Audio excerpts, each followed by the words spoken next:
تو میرے نبی کی پاکیزہ زندگی جس میں خاوند اور بیوی کا بہت خوبصورت رشتہ ہے، پھر اس میں ماں باپ کا بہت خوبصورت رشتہ ہے. میرے نبی نے فرمایا اگر میری ماں زندہ ہوتی تو میں ایسی نوکری کرتا کہ عشاء کی نماز کے مصلی پر ہوتا، ادھر سے میری ماں کہتی محمد تو میں کہتا جی اماں جی، نماز توڑ دیتا. جی اماں جی. میرے نبی سے پوچھا گیا قیامت کب آئے گا؟ کہ اللہ کو پتا ہے. کہ کوئی نشانی؟ کہ جب ماؤں کو ذلیل کیا جائے گا آ جائے. ایک اور بات سن رہی، جب بیٹیاں ماؤں کو ذلیل کریں گی تو قیامت آ جائے گی. بیٹیوں کا خاص طور پہ نام لیا کہ جب بیٹیاں بھی ماؤں کو ذلیل کریں گی تو قیامت آ جائے گی.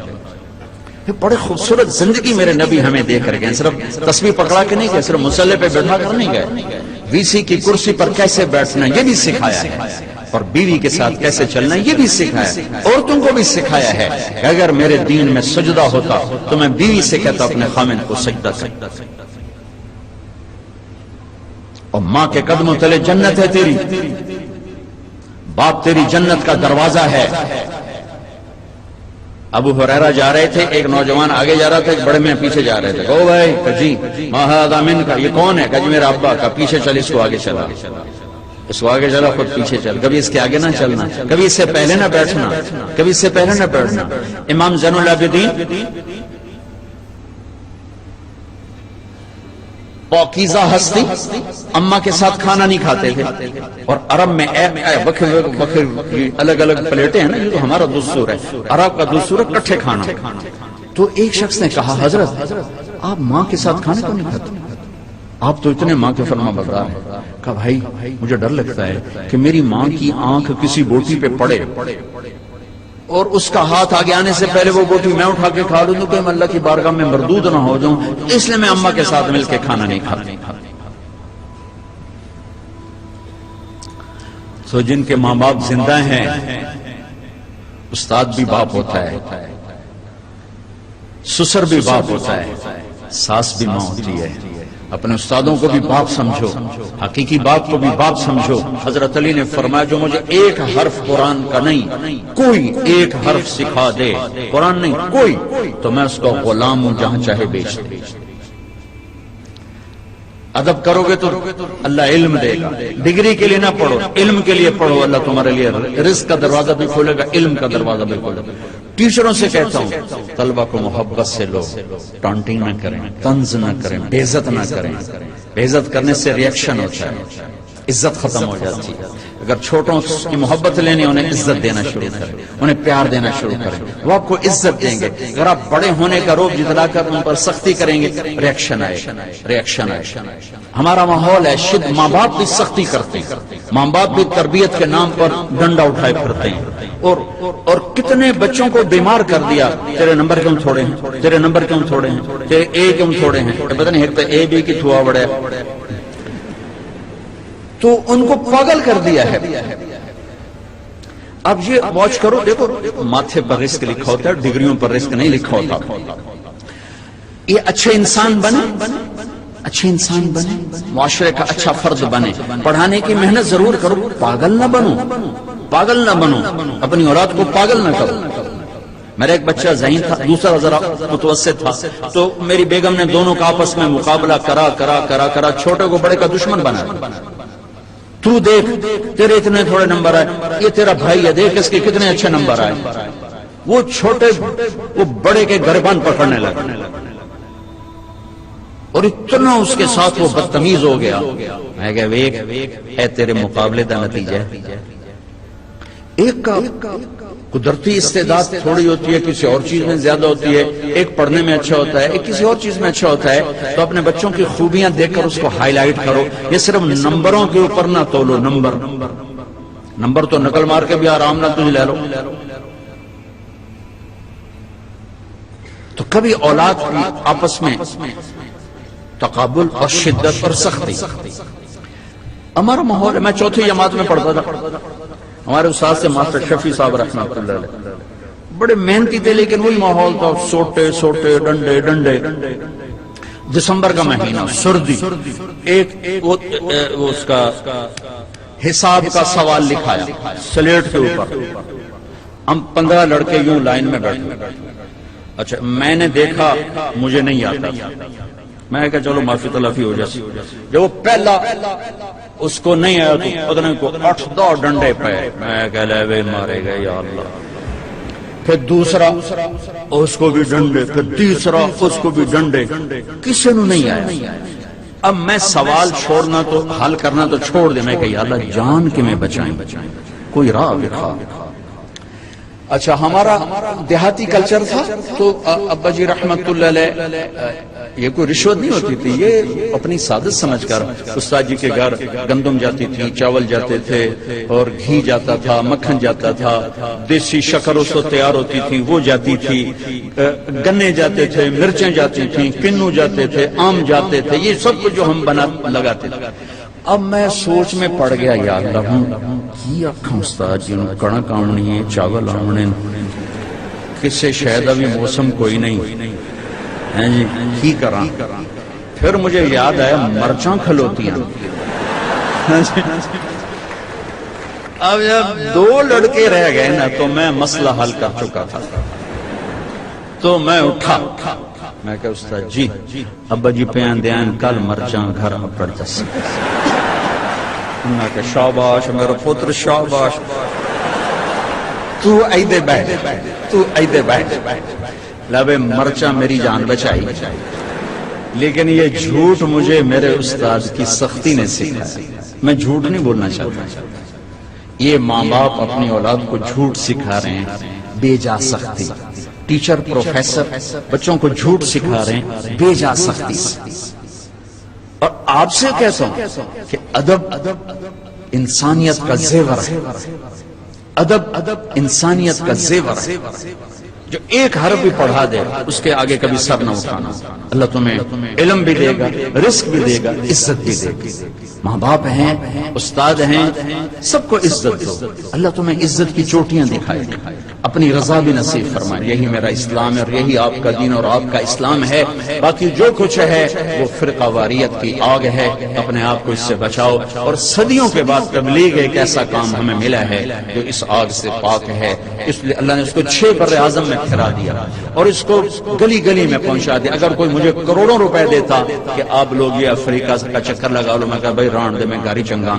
لیکن اس دعوت کی نسبت نے مجھے ان جنگلوں میں پہنچایا, ان جھونپڑوں میں پہنچایا جہاں ہزاروں سال پرانی زندگی چل رہی ہے. یہ ایک بہت خوبصورت کام ہے جو اس ملک کا زیور ہے. میرے ملک میں تاریکی ہے لیکن یہ ایک ایسا چراغ ہے جس کی روشنی 6 بر اعظم میں پھیل رہی ہے. یہ ایسا خوبصورت نظام ہے جس نے 6 بر اعظم کے انسانوں کو ایمان بھی پہنچایا ہے, کلمہ بھی پہنچایا اور لاکھوں غیر مسلموں کو ایمان میں آنے کا راستہ دکھایا ہے. میں آپ سب بچوں سے کہتا ہوں کسی سیاسی تحریک کا حصہ نہ بنو, کسی سیاسی پارٹی کا حصہ نہ بنو, کوئی نعرے بازی نہ کرو. جو بھی آئے گا اپنا جیب لے کر آئے گا, اپنا پیٹ لے کر آئے گا. اپنے آپ سے اپنے آپ کو ٹھیک کرنے کی محنت کرو. سب سے بڑی سیاست ہے کہ تم اللہ کو راضی کر لو. جو پڑھ رہے ہو اس میں تم علم والے بنو, صرف ڈگری والے نہ بنو, علم والے بنو. اور آپ کے ہاسٹل کی فضا ہے, آپ نوجوان ہو, آپس میں لڑائی جھگڑے بھی ہو جاتے ہیں, ایک دوسرے کو معاف کرنا. جس کسی سے لڑے ہوئے ہو صلح کر لینا. ماں باپ سے لڑے ہوئے ہو ان کے پاؤں پکڑ لینا. بیوی سے کوئی سینگ پھنسے ہوئے معافی مانگ لینا. بیوی کے خامن سے کوئی اڑبن ہے تو معافی مانگ لینا کہ میرے اللہ کو معاف کرنا انتہائی پسند ہے. اور خاص طور پر میاں بیوی اگر لڑ کے آپس میں صلح کریں تو اللہ ان کے پچھلے سارے گناہ معاف کر دیتا. یہ صلح اللہ کو ایسی پسند ہے. تو اب ہاسٹل میں پارٹیاں بن کے نہ رہو. آپس میں اگر کوئی جھگڑا لڑائی ہے معاف کرو, معاف کرو, گلے سے لگو, سینے سے لگو. اپنے ہاسٹلوں کو خوبصورت بناؤ قرآن سے, میوزک سے نہیں, قرآن سے. اللہ تمہیں جنت کی میوزک سنانے والا ہے. ایک نغمہ چھڑے گا نا تو ہزار سال ایک ہی نغمہ تمہیں سناتا جائے گا. تم سر دھنتے رہو گے, تمہارے سننے کا مزہ ختم نہیں ہوگا. پھر جب اللہ خود اپنے چہرے سے نقاب ہٹا کر اپنا دیدار کرا کے اپنا قرآن سنائے گا تو سر سے لے کر پاؤں تک تمہارے اندر میں وہ نشہ اور روحانیت اور وہ سرور سرایت کرے گا کہ جب اللہ سنائے گا تو صرف کان نہیں سنے گے, پورا باڈی کان بن جائے گی, ہر سیل کان بن جائے گا اور اللہ کی آواز تمہاری روح میں سرایت کرے گی. اور اللہ اعلان کرے گا وہ کہاں ہیں جو دنیا میں گانے نہیں سنتے تھے, اعلان ہوگا. اب تمہاری مرضی ہے کہ تم یہ ڈھول ڈھمکے سن لو یا میرے رب کی جنت کے گیت سن لو، میرے رب کی جنت کا نغمہ اور موسیقی سن لو۔ تو آپس میں میرے عزیزو پیار محبت سے رہو، آپس میں الفت سے رہو، درگزر سے رہو۔ کبھی کھٹ پٹ ہو جائے تو کسی سے کو ہماری صلح کرو، خود کرو، نہیں کر سکتے کسی سے کو بیچ میں پڑے، وہ نہیں پڑھ رہے، تم اوپر کے بچے مل کر ان کی صلح کراؤ۔ نفرت سے نہ رہو، محبتوں سے رہو، اور قومیت کی بنیاد پہ نہ چلو، امت کی بنیاد پہ چلو، امت کی بنیاد پہ چلو۔ والدین سے کہتا ہوں اپنے بچوں کے رشتے میں قوم کو نہ دیکھو، دینداری کو دیکھو، نیکی کو دیکھو۔ یہ ہم اپنی قوم سے باہر نہیں کرتے، اس نے ہماری بچیوں کی زندگیاں برباد کر دی، ہمارے بچوں کی زندگیاں برباد کر دی، اور بے جوڑ رشتوں نے تباہی کے دروازے کھول دیے کہ اپنی قوم میں کرنا چاہے وہ کیسا ہی کیوں نہ ہو۔ اس بت سے بھی ماں باپ سے کہتا ہوں باہر نکلو، اولاد سے کہتا ہوں ماں باپ کی مرضی کے ساتھ قدم اٹھاؤ۔ تم بھی اس حد تک کراس نہ کرو باؤنڈری کے، کورٹ میں جا کے تم شادیاں شروع کر دو۔ اور ماں باپ سے کہتا ہوں اتنا مجبور نہ کرو کہ ان کی زندگیاں اجیرن ہو جائیں، ویران ہو جائیں، کہ جس نے زندگی گزارنی ہے ایجاب و قبول لڑکے لڑکی کا حق ہے، ماں باپ کا حق نہیں ہے۔ اور یہ حق بڑا غلط استعمال ہو رہا ہے، بس اسی ایتھے کرنا ہے، کرنا تو کرنا تو نہ کرنا، اپے جا کر ایسے نہیں کر دے۔ اور کوئی بیٹی تو کہہ نہیں سکتی کہ میں یہاں شادی نہیں کرنا چاہتا۔ میرا تو راوی میرا کنارہ ہے، ہمارے بچپن میں ذبح کر کے دریا میں ڈال دیتے تھے، کتنی ہزاروں بچیاں راوی کی لہروں کا شکار ہوتی۔ اپنی قوم میں کرنا ہے، غیر نہیں کرنا، ایتھے کرنا ہے، ایتھے میں نہیں کر سکتی، چلو ورلڈ کپ دو۔ ساری زندگی خود زنا کریں تو کوئی غیرت کا جنازہ نہیں نکلا۔ بیٹی صرف اتنا کہہ دے میں یہاں نہیں کرنا چاہتا، ذبح کر دو، جیسے بیٹی کا حق ہی کوئی نہیں۔ ایجاب قبول یہ لڑکا لڑکی کہہ رہے ہیں، ماں باپ تو نہیں کہہ رہے۔ یہ لڑکے اور لڑکی کے ساتھ شرط لگی ہوئی، یہ اتنا ضروری ہے۔ اگر میں یہ نہیں کہتا قبول کیا، نکاح نہیں۔ میرے نبی نے کہا ما تزوجت وما زوجت الا بوحی من السماء نزل به جبریل۔ میں نے جہاں بیٹی دی پہلے آسمان سے وحی آئی، پھر میں نے شادی، پھر میں نے بیٹی دی۔ ٹھیک ہوگی بات؟ ابوبکر صدیق حضرت فاطمہ کا رشتہ مانگنے آئے، آپ نے انکار کر دیا۔ عمر رشتہ مانگنے آئے، آپ نے انکار کر دیا۔ ابن عوف نے حضرت علی سے کہا تو جا رشتہ مانگ، کہا میں تو فقیر ہوں، مجھے کہاں دے گا، تو جاؤ تو صحیح۔ آگے اور شرم کی وجہ سے بولے نہیں۔ 20 سال کی عمر، حضرت فاطمہ کی 15.5 سال، چپ۔ تو آپ کو تو پتا تھا کیوں آئے، علی کیسے آئے ہو؟ چپ۔ فاطمہ کا رشتہ فاطمہ کا رشتہ اس لیے آئے ہو؟ جی۔ تو آپ نے کہا انشاءاللہ، اور اٹھ گئے۔ حضرت علی بھی اٹھ گئے، صحابہ باہر کھڑے ہوئے، تو کیا ہوا؟ حضرت علی نے کہا انکار ہو گیا۔ کہا کیسے؟ کہاں تو کی نہیں۔ کہا کیا کہا تھا؟ کہا انشاءاللہ۔ تو ابن عوف نے کہا تو ہو گئی، نبی کا انشاءاللہ ہاں ہی ہوتا ہے، ہو گئی۔ کہ پتہ نہیں انشاءاللہ کیوں کہا؟ میں نے پہلے آپ کو حدیث کیا سنائی کہ پہلے آسمان سے وحی آئی، پھر میں نے بیٹی کا رشتہ دیا، پہلے آسمان سے وحی آئی، پھر میں نے رشتہ لیا۔ یہ انشاءاللہ کیوں کہا جبکہ وحی آ چکی ہے کہ ابھی فاطمہ سے پوچھنا باقی ہے، ابھی فاطمہ سے پوچھنا باقی ہے۔ آپ کا کیا خیال ہے فاطمہ جیسی بیٹی کہے گی نہیں میں نے نہیں کرنی؟ تو آج کی بیچاری خدمت گزار بیٹیاں کہتی ہیں جتنے مرضی کر۔ ہمارے اپنے ذمہ دار فیملی میں ایک بچی کا فون آیا کہ جی اتنی تعلیم دی، اتنا پڑھایا، اور مجھے فون آیا کہ تیری اسا منگنی کر چھڑی۔ تو میں نے اس پر بھی کوئی اعتراض، مجھے کوئی نہیں، میری تو اب گزر رہی ہے، لیکن ایک شرابی کے ساتھ میری شادی کر دی۔ خاندان میں انہیں شرابی ہی ملا تھا میری شادی کی، ساری زندگی میری رول گئی روتے روتے۔ چلو جو نہ میرے خاندان جی کرنے آئے تھے کسی چنگے بندے نال تک کرنا، ایک شرابی کے ساتھ میری زندگی باندھ کے رکھ۔ وہ تو آج کی نیک بیٹی وہ کہہ سکتی تھی کہ نہیں میں نہیں کرنا، نہیں، امت کو سبق سکھانا ہے کہ یہ حق بیٹی کا ہے، اسے پوچھا جائے۔ جبریل کی وحی کے بعد آپ فاطمہ سے کہہ رہے ہیں فاطمہ علی کا رشتہ آیا ہے، کر دوں؟ اللہ اکبر۔ یہ ان والدین کو اللہ بتا رہا ہے، یہ والدین کو اللہ کا نبی بتا رہا ہے کہ یوں رشتے کیے جاتے ہیں۔ حضرت فاطمہ نے ہاں فرمائی تو پھر باہر کہا علی لوگوں کو بلاؤ۔ مسجد بھر گئی. آپ نے کہا لوگو جبریل میرے پاس اللہ کا پیغام لائے ہیں کہ میں اپنی بیٹی فاطمہ کا نکاح علی سے کر دوں. باقاعدہ مینشن کیا کہ اللہ کا پیغام لائے ہیں. پھر فاطمہ سے کیوں پوچھا تھا؟ بچیوں کو ظلم سے بچانے کے لیے کہ یہ بیٹی کا حق ہے جس نے زندگی گزاری، ماں باپ کا نہیں. پھر آپ نے وہاں نکاح پڑھایا اور نکاح میں چھوارے تقسیم کیے، شہد کا شربت پلایا، بڑی دھوم دھام سے آپ کی شادی کی، بہت بڑا ولیمہ کروایا. تو یہ بڑی خوبصورت زندگی ہے جو میرے نبی دے کر گئے ہیں. لیکن ہم روایات میں کہو گے جی قوم تو باہر نہیں کرنا. ابو العاص سے آپ نے بیٹی دی زینب بنو امیہ، ابو العاص بن ربیہ بن عبد شمس بن عبد مناف بنو امیہ. حضرت عثمان رقیہ دی ام کلثوم دی بنو امیہ. اپنے خاندان میں ایک شادی فاطمہ. 3 بیٹیاں بنو امیہ کو دی. بنو امیہ اور بنو ہاشم میں یوں آپس میں رسا کشی. عبد مناف کے مرنے کے بعد ہاشم بنے سردار، تو عبد شمس کے بیٹے امیہ نے انکار کر دیا کہ میں ہاشم کی سرداری نہیں مانتا، سرداری مطلب کی ہوگی جو بڑے بیٹے. ہاشم سیکنڈ تھے، دوسرے نمبر پر، عبد شمس تیسرا اور نوفل چوتھا. عبد شمس کا بیٹا امیہ نے کہا یہ چاچے کو نہیں مانتا ہوں، بڑے چاچے کو مانتا ہوں مطلب. عدالت میں جو وہاں کی عدالتیں تھیں انہوں نے ہاشم کے حق میں فیصلہ دیا.